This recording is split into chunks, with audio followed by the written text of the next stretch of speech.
নিম পাতা বেগুন। প্রথমে বেগুনগুলো এইভাবে কেটে নুন হলুদ মেখে রেখেছি বেশ 10-15 মিনিট ধরে। আর এখানে ছাদ থেকে তুলে এনেছি নিম পাতা। নিম পাতাগুলো ভালো করে ডাঁটা থেকে বের করে নিয়েছি। এখানে কড়াইতে তেল গরম হয়ে গেছে, এবার আস্তে করে নিম পাতাগুলো ছেড়ে দেব।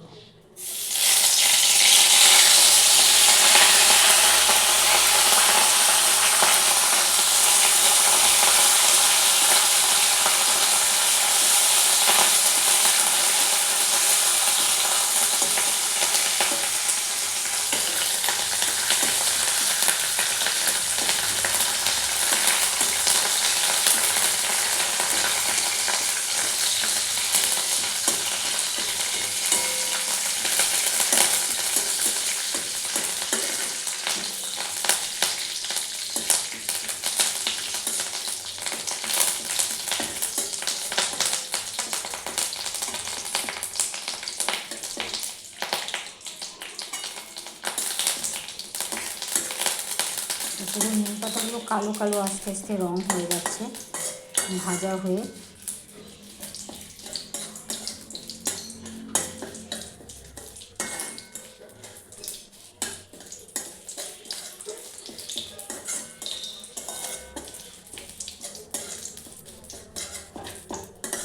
পুরো পাঁপড় ভাজার মতো কুড়মুড়ে হয়ে যাবে নিম পাতাগুলো।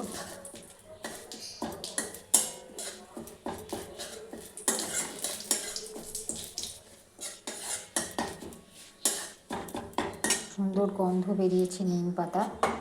এবার আমি এর মধ্যে দিয়ে দেবো বেগুনগুলো।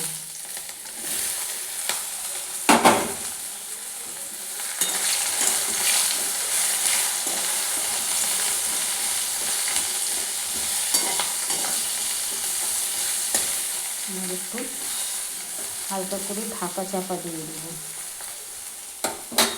একটা পাত্র দিয়ে ঢেকে দেবো। একটু পরেই দেখবো বেগুনগুলো নরম হয়ে গেছে আর ভাজা ভাজা হয়ে গেছে। তারপর একটু নাড়াচাড়া দিয়ে আমি নামিয়ে নেব।